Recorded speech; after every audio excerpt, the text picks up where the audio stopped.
Copies of the film you are about to see may be obtained from COPE, the Committee on Political Education, 815 16th Street, Northwest, Washington 6, D.C.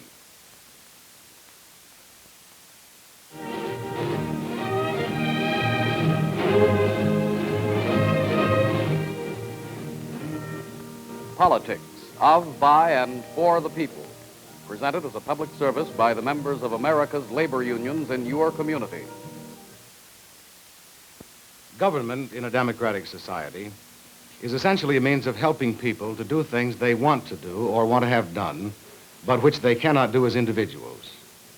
Not all desired ends are identical. There's conflict in all societies. Conflict as between individuals and as between groups. Government is a means of resolving or of reconciling these conflicts. But government is subject to many influences, some of them open, some of them hidden. I'm holding here a copy of a magazine which few working people, we imagine, ever buy. It's very expensive, and it isn't intended for working people. It's called Fortune, and this is the December 1959 issue. We bring it to your attention because Fortune is a more objective publication than most. The businessmen who read Fortune at $1.25 a copy don't like to be misled. Fortune is reliable. The title of a special article in this issue is Corporations Make Politics Their Business. And the lead line of this frank and lengthy article sounds what you might call a keynote for this year.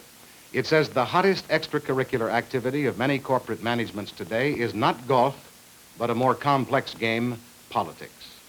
And in 6 king-sized pages, the Fortune article outlines the plans of many of this nation's leading corporations to turn management personnel loose by the tens of thousands in a massive effort at infiltration of both major party organizations from the bottom up.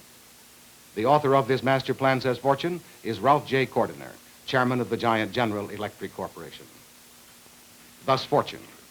This is the NAM News, which is the organ of the National Association of Manufacturers. And it says in a special feature article that Hull Youngblood Sr., president of the Southern Steel Company, told how a group of private businessmen have successfully helped elect conservative candidates to the Texas state legislature for the last 20 years. The Texas group first carefully selects candidates with business experience and conservative views. Then it raises the full cost of their campaign and hires a professional campaign manager, publicity man, speechwriter, and advertising agency to get them elected. And the system works, says Youngblood. In the past 10 years, his group in Bexar County, Texas, has nominated 30 candidates for the Texas state legislature and has elected 26 of them. Now, it doesn't take very much imagination, does it, to discern why big business has launched this carefully planned but largely concealed assault on our two-party system, often extracting for the purpose so-called voluntary contributions to finance the assault from thousands of supervisory personnel whose job fears are easy to arouse. The basic business motivation, and several very important industrialists have been frank enough or imprudent enough to admit it, is to extend the special privileges of corporations and to cripple the labor unions, both in collective bargaining and in such political activity as working people may be able to muster. If the master plan described by Fortune is successful, however, our two-party system will be throttled just as surely as price competition has been throttled in basic industry. What does all this mean to working people, to their families and their friends? No one should have a better understanding of why people who work for a living have to be active in politics than union officers, committeemen, stewards, business agents, organizers. In many states today, there is still a political struggle for a union even to get started, to exist. You encounter local licensing restrictions, violence, obstacles to the right to hold meetings, to distribute leaflets, to speak out. Local, state, and federal legislation today provides employers with a complete arsenal of weapons for the prevention, destruction, or frustration of unions. The injunction comes swift and harsh against pickets and picketing, but justice somehow sleeps like Rip Van Winkle when it's called upon to stop the employer who's engaged in an unfair labor practice.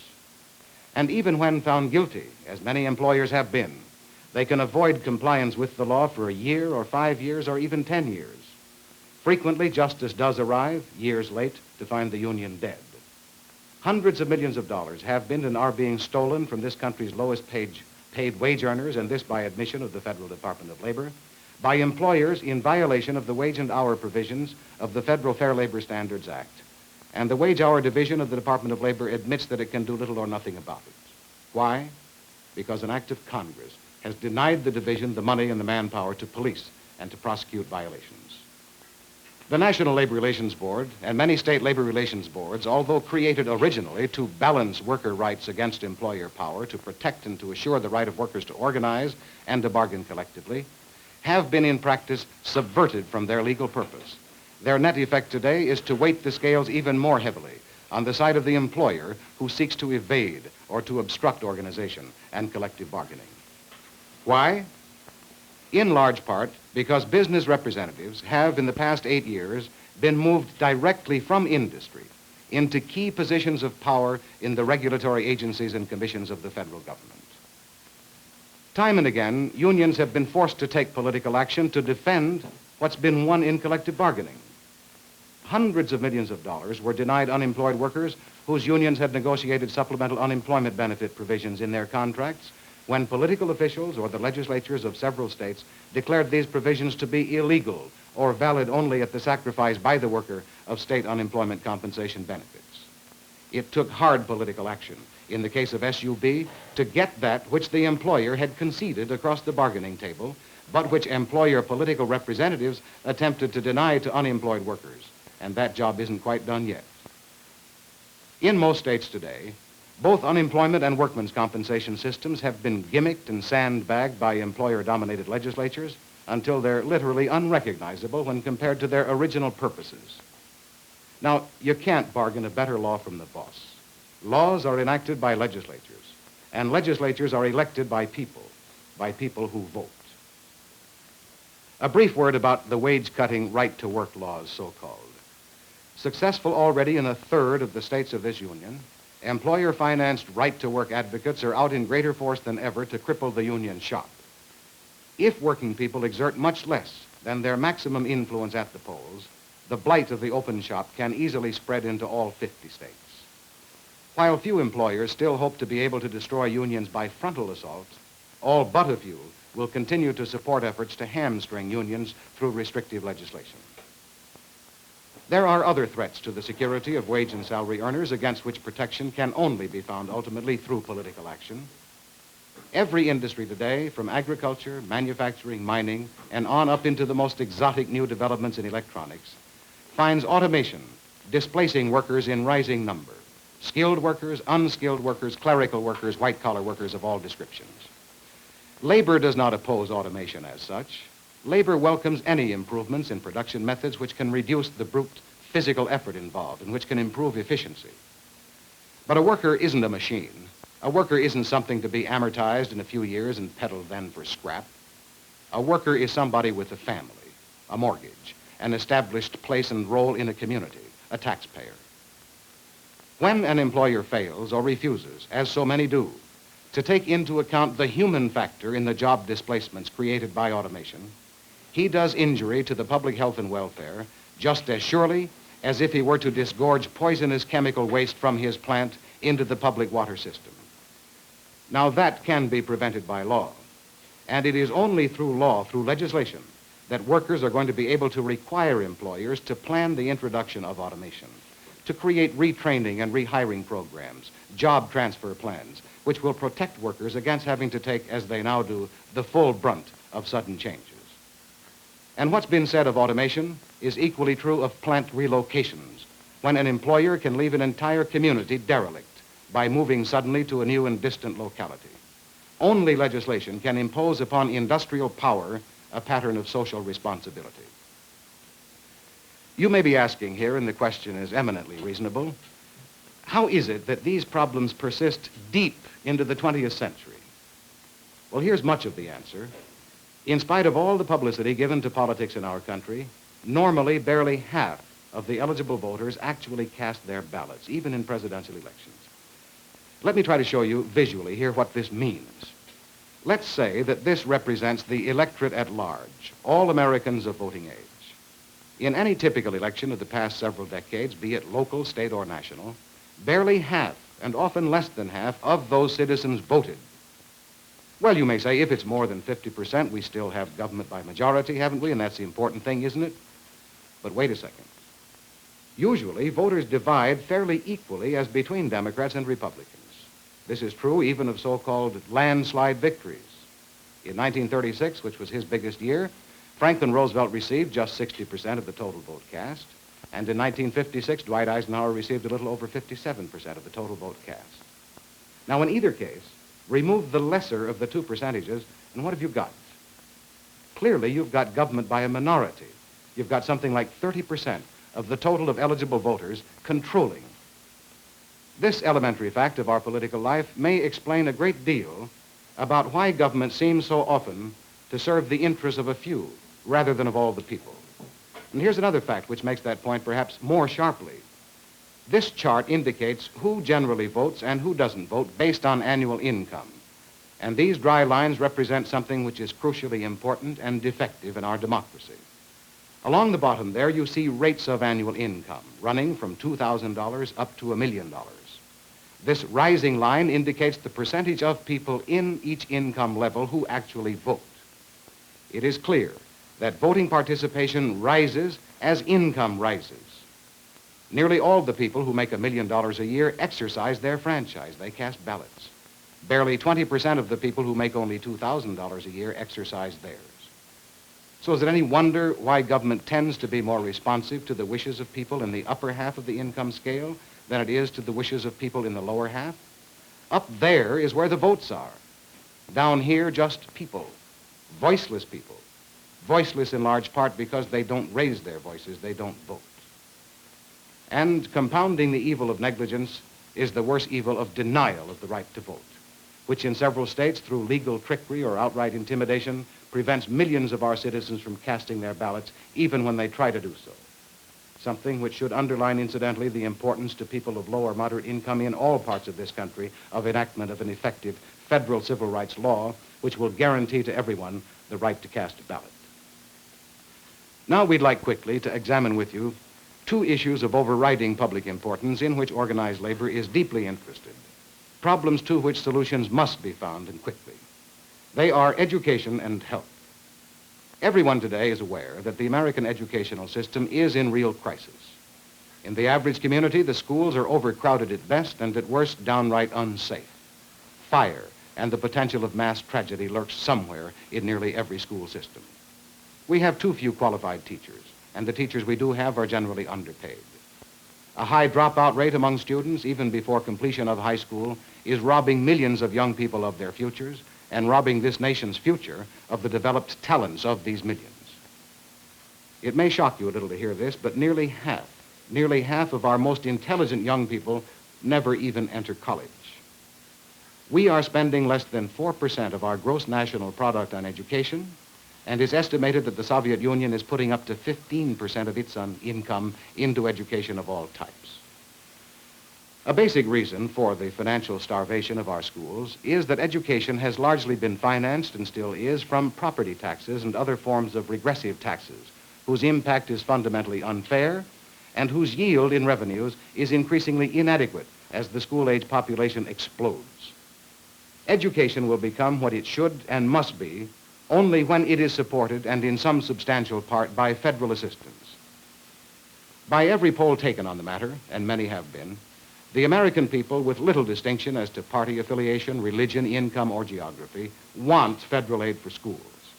But effective federal aid to schools calls for more than just pointing to an emergency. It calls for hard and sustained political work in Washington. It calls for the election to office of congressmen and senators who are specifically pledged to vote for federal aid to schools.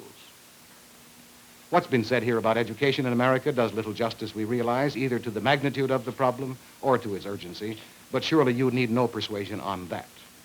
What may not have occurred to you is that you yourself can put a powerful shoulder to the wheel by contributing $1 to COPE, the Committee on Political Education. Our free public system of education was born out of the efforts of America's organized working people. It can be restored by the same kind of effort today. It is regrettable that the problem of health and medical care should ever have become a matter of political contention, but it has.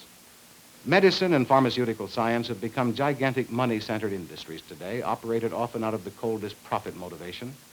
and their opposition to rational solution to health problems has forced the issue into politics. Although most people may be unaware as yet of the extent of fee gouging, fee splitting, ghost surgery, and related practices which have riddled the medical industry, the Kefauver Committee exposures have given the public some insight, at least, into the callous practices of the large commercial drug peddlers, shady advertising and promotion, the subversion of physician judgment and training by a veritable army of drug house detail men, secret price rigging between different drug makers, collusive bidding, on government orders, that is, for pharmaceuticals, incredible markups of price over actual cost, the constant introduction of so-called new versions of old drugs, and staggering market profits among the holders of pharmaceutical stocks. Millions of Americans now know that a series of 3 shots of the Salk polio vaccine, sold in this country for as high as $8, can be obtained in Canada for a maximum of $1.50 and often free. Worse, we have seen scores of our community clinics to create free or low-cost polio vaccine inoculation on the widest possible level of the population, crippled or sabotaged completely by the refusal of medical societies to permit their members to give their services on any but a fee-for-service basis. In an age of medical miracles, millions of Americans are finding health literally beyond their financial means. These figures may explain why. In the 12-year period 1947 through 1958, the General Consumer Price Index, which is to say the cost of living index, rose by 28%. Over that same period, however, the price of medicines and of medical care rose by almost 50%, and the cost of drugs alone is today greater than the cost of services of all physicians combined. It is not cost as such which concerns organized labor primarily. No one questions the right of doctors or even of drug company investors to high remuneration, although some people, of course, might question whether a price markup over cost for a drug maker in excess of 7 or 10,000% is either ethical or equitable. No. Labor's concern is with the adequacy and the efficiency of the present organization of health services, which tends to exclude precisely those whose need for such services is greatest. Services which are administered in the main today so as to maximize profit rather than health. Each of us, with good fortune, will be old someday. Already 16 million of us are 65 or older. 2 basic things, each related to the other, afflict nearly all retired persons. They have limited incomes, the average is barely $1,000 a year, including pensions, and their need for medical and hospital services is far greater than that of any other age group. Retirees are the special victims of the low-income, high-need, rising-cost trap, and that trap awaits all of us if we fail to disarm it now. That trap, please keep in mind, is not just a hazard of the aged. The average employed worker in this country today is spending $100 per year toward the medical support of retired parents. So the problem of health care for the aged isn't just their problem to be pushed into a corner somewhere. It is literally everybody's problem, now and into the future. For several sessions of the Congress, COPE, the Committee on Political Education, speaking for all the unions of the AFL-CIO, has been urging the adoption of legislation such as that proposed in the Farrand bill. Without going into too many details, the Farrand bill would do this. It would provide up to 6 weeks per year of prepaid hospitalization and care for all persons in Social Security retirement status. The cost, shared equally by employer and employee, would be covered by an increase of 1/4% in the basic Social Security tax. There is no sound argument, whether medical or economic, which has or can be raised against this measure. There is no workable alternative which has or can be offered to it. The private insurance schemes have failed dismally to bring relief to retirees of low incomes, and the extensions to the aged of Blue Cross Blue Shield types of coverage have betrayed the same weaknesses. They are prohibitively expensive for most retirees, and they tend to rise in cost each year, and they are shot through with shortcomings in coverage. Legislation of the kind proposed in the Farrand bill would not only improve enormously the health and health cost situation of the aged. In doing this, it would strengthen other existing health insurance systems generally by removing their highest cost insurees. Its humane considerations are too obvious and too compelling even to require comment. As a people, no less than as sons and daughters, we can no longer remain deaf to the prayer, "Cast me not off in the time of old age, forsake me not when my strength faileth." That prayer can be answered only through legislation, through political action. So a word about that. What is politics to you? Politics is more than speeches and enthusiasm and meetings and baby kissing. Politics is money. Politics is help. It is meat on the table. It is your chances of getting the children through school. It's the size of your pension. It's what you get, if anything, when you're sick or injured or unemployed. Politics is all of these things and more. Most workers, by all the tests available at least, are reasonably interested in and satisfied with their unions, because what a union does is concrete and visible. You can see it there in the contract in the form of wages, in your working conditions, paid holidays, insurance, the pension provisions, and so on. But no matter how good it is, a union contract cannot reach everywhere. And what working people may gain at the bargaining table, and gain often only after years of work and struggle, can be wiped out overnight by a government which feels no obligation to working people. Let me give you just two concrete examples which you can easily multiply, we're sure, from your own experience. Most workers nowadays either hold or would like to hold a mortgage. Now, a typical mortgage runs to 20 years. And until fairly recently, the typical interest on this mortgage was about 5% or a bit under. Then along came the hard money policy of the Eisenhower-Nixon big business administration. Today, interest in general is at least 1% higher. Now, have you any idea how much money an increase in mortgage interest of just 1% will cost you on a $10,000 mortgage? That 1% increase in interest will take an additional $1,296 out of your pocket and put it into some lender's pocket, $1,296. Chances are you'd be fairly proud, wouldn't you, of your bargaining committee if in the last contract it came out with a wage agreement which gave you, let's say, 6 cents an hour the first year, 12 cents an hour the second year, 18 cents an hour the third year, and 24 cents an hour the fourth year. If you added all that up, you could look ahead to a net wage improvement over those 4 years of $1,200. So you'd be right in concluding that your bargaining committee did a great job for you. But hold on just a second. Before you rush out to fix up the basement or to repair the roof or get that washing machine your wife has been wanting, and before you tell your son he's now halfway to college, remember that mortgage. Remember that 1% increase in interest. Down in Washington, somebody has done a job on you, not for you.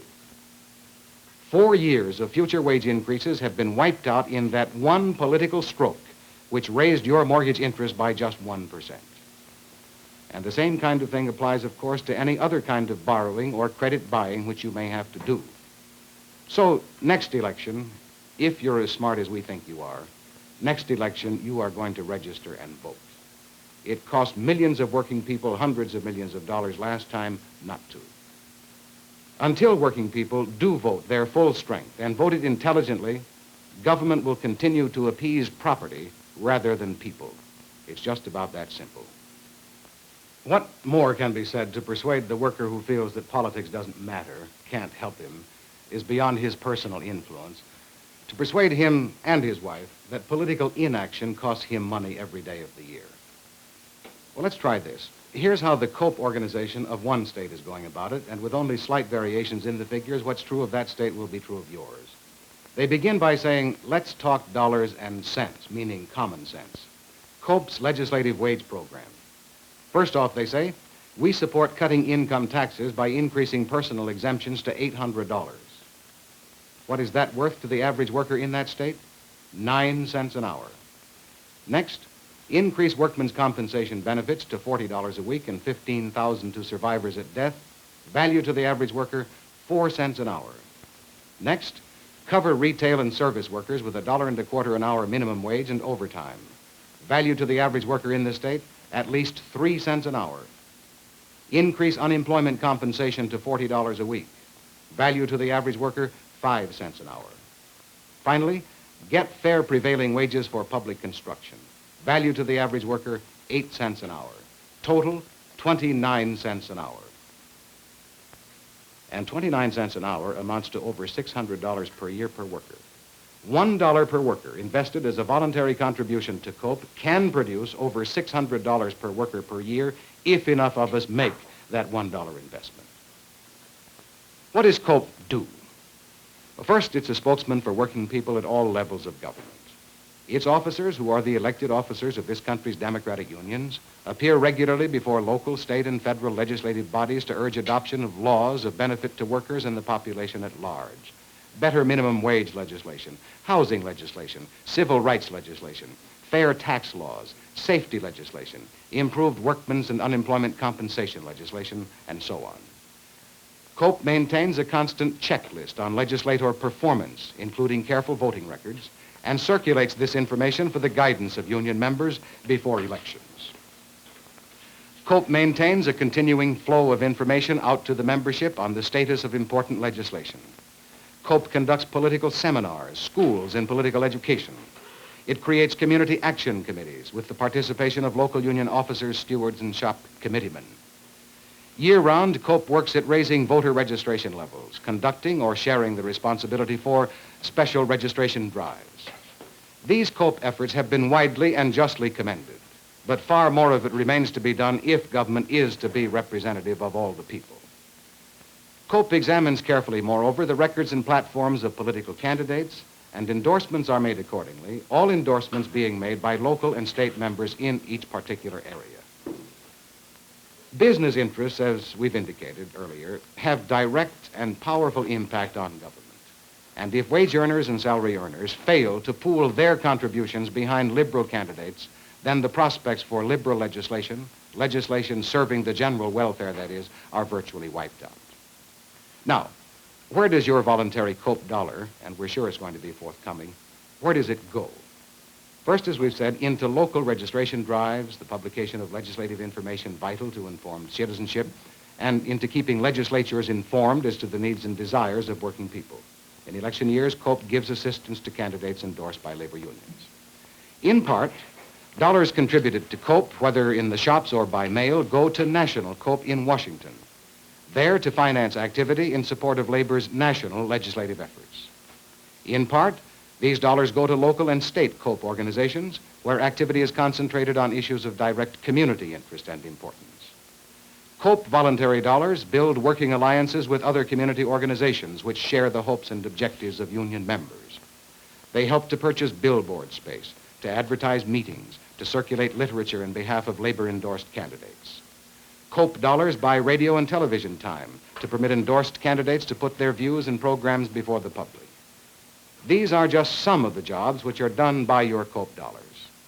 They must be voluntary dollars because, as you know, the law prohibits unions and corporations from using general funds in federal election campaigns. The more of these voluntary COPE dollars, obviously, the better each COPE job will be done. COPE participation, as we say, costs you $1. What is $1? 3 packs of cigarettes, 5 or 10 cigars, a movie you might kick yourself for having seen, the amount you won or lost on the Colts or the Giants, the Dodgers or the White Sox. $1 is nothing but a rumpled piece of paper cloth, isn't it? Except for what it does, what it gets you. Political abstention, political inaction, that is what really costs working people money, and it costs those most who have the least of it. Right this moment, in the middle of what they call the boom, there are about 30 large and 100 smaller labor market areas in this country with substantial labor surplus, which is just a fancy word for substantial unemployment. Remember back when the administration opposed and defeated renewal of the temporary unemployment compensation programs. Have you any idea what killing those programs cost the average unemployed worker in this country? It cost him $390. $390. Well, time runs out, and the surface has barely been scratched on the sheer money importance of political action to people who work for wages and salary. But it can be hoped that this much at least has been made clear. $1 invested in COPE, the Committee on Political Education, can be the most productive investment you have ever made. Productive for you and for our country. Make it now.